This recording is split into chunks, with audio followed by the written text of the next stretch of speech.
बिस्मिल्लाहिर्रहमानिर्रहीम बिस्मिल्लाहिर्रहमानिर्रहीम। उम्मीद है आप सब खैरियत से होंगे। अब हम स्टार्ट करने जा रहे हैं सेकंड ईयर का पहला लेसन, जो कि है मनाक़िब उमर बिन अब्दुल अज़ीज़।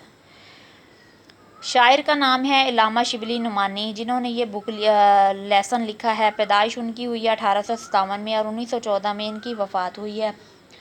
अल्लामा शिबली नुमानी सीरत और सवाने नगार होने के साथ साथ आलम बेबदल और ख़तीब बेमिसल थे। अदब हो या तारीख़ अदब, शायरी हो या तनकीद, तबसरा नगारी हो या मज़मून नगारी, इन फ़नून में शिबली नुमानी एक नुमाया और इम्तियाज़ी मुकाम रखते हैं। डॉक्टर अनवर सदीद अपनी किताब में उर्दू अदब की मुख्तसर तारीख़ में मौलाना शिबली के कारनामों पर रोशनी डालते हुए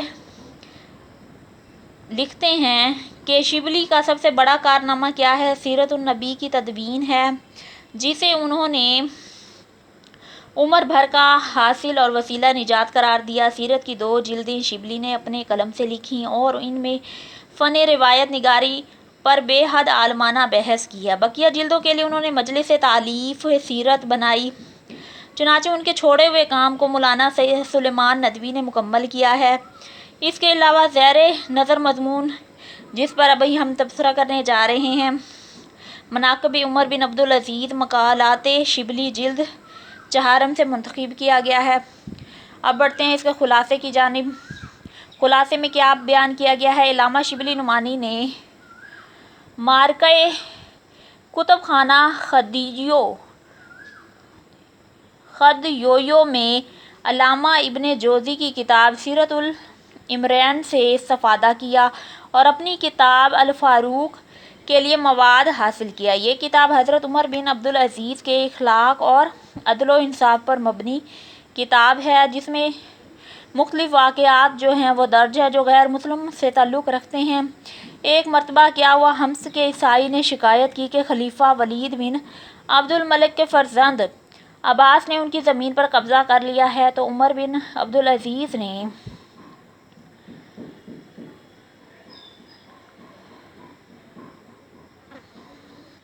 वो ज़मीन जो थी वो ईसाई को दिलवा दी। सलातीन बनु उमय्या ने अवाम की ज़मीनों पर कब्ज़ा करके अपने ख़ानदान के लोगों को दे रखी थी। उमर बिन अब्दुल अज़ीज़ ने अवाम की ज़मीनें उन्हें वापस लौटाने का अज़म किया तो अहले ख़ानदान ने आपकी पुप्पी, जिनमें थी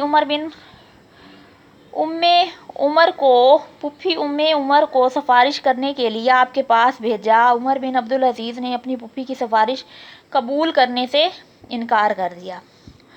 उन्होंने सबसे पहले अपनी जागीरें वापस करने के सिलसिले में अपने अहद के उलमा से रजू किया। उलमा जब किसी नतीजे पर ना पहुँच सके तो हतमी राय के लिए कुर्राए फ़ाल उनके बेटे अब्दुल मलिक के नाम निकला। बेटे ने कहा, ये सब वापस कर देनी चाहिए, वरना आपका शुमार भी ज़ालिमों और गासिबों में होगा। उनके अजीज़ व अकारब ने रयाया के सामने अपनी ख़ानदानी ज़मीनों से दस्तबरदार होने का ऐलान कर दिया।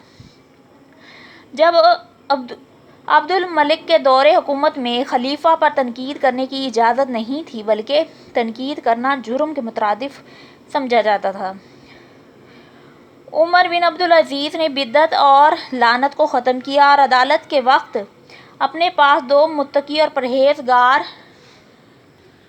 हज़रात को गलती पर टोकने के लिए मुकर्रर कर दिया था। हज़रत उमर बिन अब्दुल अज़ीज़ इंसाफ पसंद थे और गैर मुस्लिमों का बेहद ख्याल रखते थे। मुसलमा बिन अब्दुल मलिक ने एक गिरजा के मुतवल्लियों के ख़िलाफ़ मुकदमा दायर किया तो आपने इस मुकदमे के बराबर फ़रीक खड़ा होने का हुक्म दिया और फ़ैसला भी मुतवल्लियों के हक़ में सुना दिया। उमर बिन अब्दुल अज़ीज़ ईसाइयों और यहूदियों के यहाँ तशरीफ़ ले जाते तो अपने खाने की कीमत खुद अदा करते थे। वफ़ात से पहले अपनी कब्र के लिए जो ज़मीन उन्होंने ख़रीद रखी थी वो एक ईसाई की मलकियत थी। ईसाई ज़मीन की कीमत नहीं लेना चाहता था, मगर आपने वो कीमत अदा कर दी। खुलफ़ाए बनु उमय्या इतने दौलतमंद थे कि हिशाम बिन अब्दुल मलिक की वफ़ात के बाद उनकी औलाद ज़रकूर को 1 करोड़ 10 लाख दिनार नकदी रकम वरासत में मिली। उमर बिन अब्दुल अज़ीज़ ने वफ़ात के वक्त कुल 17 दिनार छोड़े थे। आपकी खिलाफत और सल्तनत इस्लामी असूलों का नमूना है। ये तो था मुख्तसर सा खुलासा और शायर का तारुफ। اسی کے ساتھ ہی ہمیں اجازت دیجیے، اب ملتے ہیں پارٹ نمبر 2 میں، تب تک کے لیے اللہ حافظ۔